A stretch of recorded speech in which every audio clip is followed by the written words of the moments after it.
नमस्कार, global India पर आपका स्वागत है। भारत और चीन के बीच तनाव चरम पर है।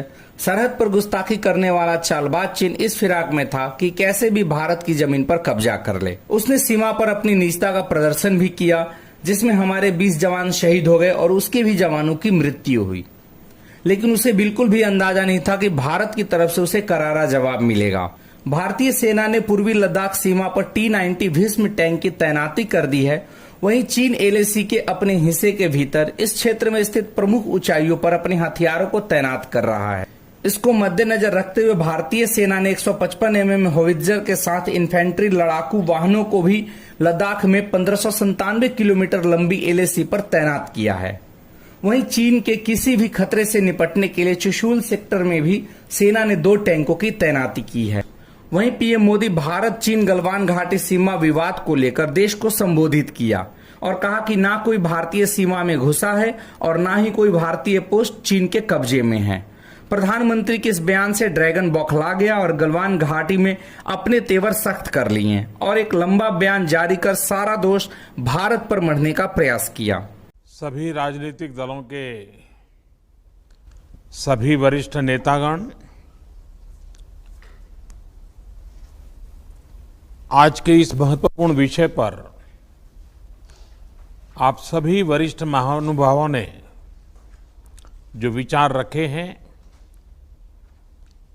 वह बहुत ही महत्वपूर्ण है। हम सभी देश की सीमाओं की रक्षा में दिन रात लगे हमारे वीर जवानों के साथ चट्टान की तरह खड़े हैं। उनकी वीरता,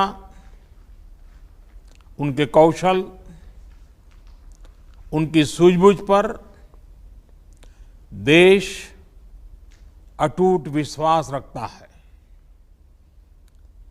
इस सर्वदलीय बैठक के माध्यम से मैं शहीदों के परिवारों को भी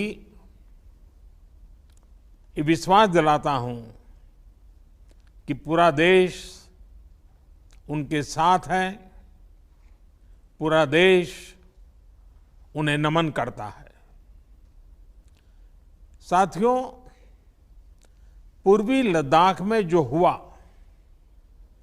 उसको लेकर आपने रक्षा मंत्री जी और विदेश मंत्री जी को सुना भी और प्रेजेंटेशन को भी देखा।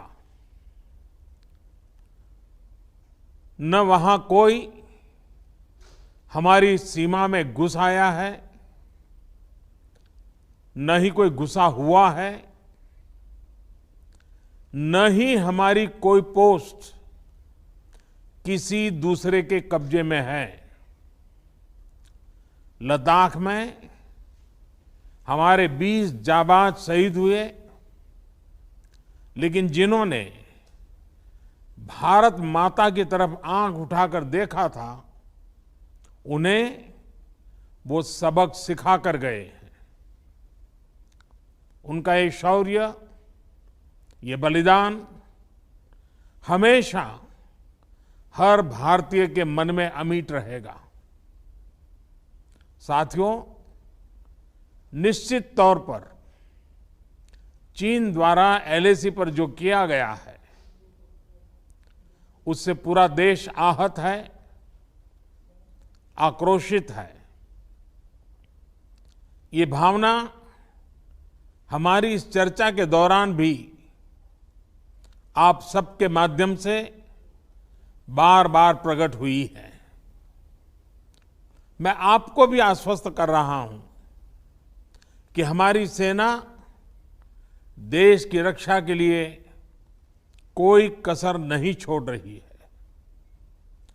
डिप्लॉयमेंट हो, एक्शन हो, काउंटर एक्शन हो, जल थल नभ में हमारी सेनाओं को देश की रक्षा के लिए जो करना है वो कर रही है। आज हमारे पास ये कैपेबिलिटी है कि कोई भी हमारी 1 इंच जमीन की तरफ आंख उठाकर भी नहीं देख सकता। आज भारत की सेनाएं हर सेक्टर में एक साथ मूव करने में पूरी तरह सक्षम है।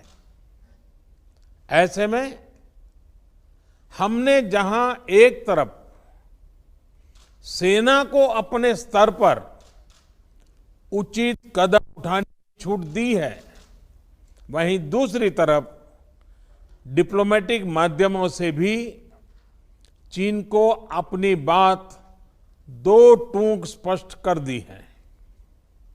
भारत पीस और फ्रेंडशिप चाहता है, लेकिन अपनी सॉवरेनिटी की रक्षा हमारे लिए सर्वोपरि है और आप सबने भी इसी भाव को प्रकट किया है। साथियों, बीते 5 वर्षों में देश ने अपनी सीमाओं को सुरक्षित करने के लिए बॉर्डर एरिया में इंफ्रास्ट्रक्चर डेवलपमेंट को प्राथमिकता दी है। हमारी सेनाओं की दूसरी आवश्यकताओं जैसे फाइटर प्लेन्स, आधुनिक हेलीकॉप्टर, मिसाइल डिफेंस सिस्टम आदि पर भी हमने बहुत बल दिया है। नए बने हुए इंफ्रास्ट्रक्चर की वजह से खासकर एलएसी में अब हमारी पेट्रोलिंग की कैपेसिटी भी बढ़ गई है। पेट्रोलिंग बढ़ने की वजह से अब सतर्कता बढ़ी है और एलएसी पर हो रही गतिविधियों के बारे में भी समय पर पता चल रहा है। जिन क्षेत्रों पर पहले बहुत नजर नहीं रहती थी, अब वहां भी हमारे जवान अच्छी तरह से मॉनिटर कर पा रहे हैं, रिस्पॉन्ड भी कर पा रहे हैं।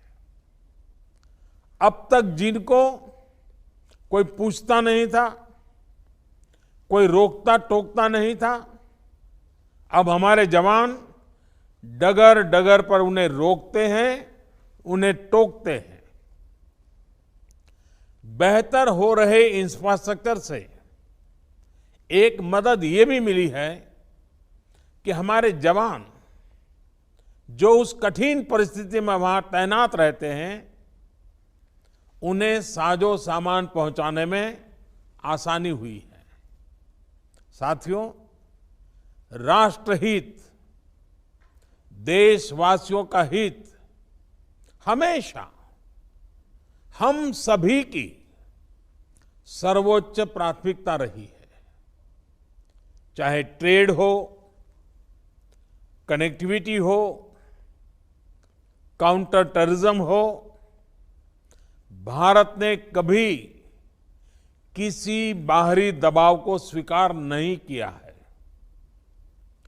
राष्ट्रीय सुरक्षा के लिए जो भी जरूरी कार्य है, जो भी जरूरी इंफ्रास्ट्रक्चर का निर्माण है, उसे इसी तरह तेज गति से आगे भी किया जाता रहेगा।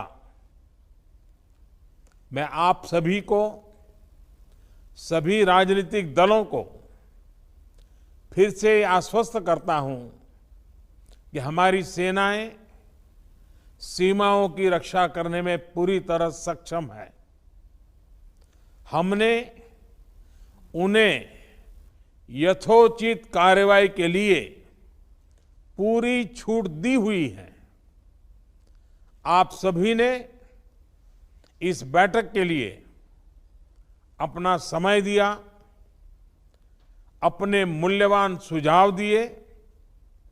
इसके लिए मैं सभी दलों का, आप सभी नेतृत्वगण का हृदय से बहुत बहुत आभार व्यक्त करता हूं और आपके सुझाव आगे की रणनीति में बहुत लाभकर्ता होंगे, ये मुझे पूरा विश्वास है। मैं फिर एक बार इस एकता का संदेश देने में आप जो बढ़ चढ़ करके आगे आए हैं, वे सेना का मोरल तो बढ़ाएगा, देश के लोगों की हिम्मत बढ़ाएगा, लेकिन दुनिया को भी जो संदेश जाना चाहिए वो पहुंचेगा। और इसलिए आज की मीटिंग में आपकी सकारात्मक भूमिका का बहुत मूल्य है, उसका बहुत ऐतिहासिक महत्व है। और इसलिए भी आप सभी अभिनंदन के अधिकारी हैं। मैं फिर एक बार आप सबका धन्यवाद करता हूं। इसी बीच भारत सरकार एक और करारा प्रहार करते हुए 59 चीनी ऐपों पर प्रतिबंध लगा दिए हैं। इसके बाद चीन के ऐप पर कार्रवाई तेज हो गई। एप्पल ऐप और गूगल प्ले स्टोर से चीन के सबसे लोकप्रिय ऐप टिकटॉक को हटा दिया गया। भारत की सख्त कदम से चीन के होश उड़ गए हैं। ड्रैगन ने चिंता जताते हुए कहा कि हालात पर हमारी नजर है। बता दें कि भारत की कार्रवाई के बाद से ही दुनिया भर से चीन के खिलाफ आवाजें उठने लगी हैं। नमस्कार।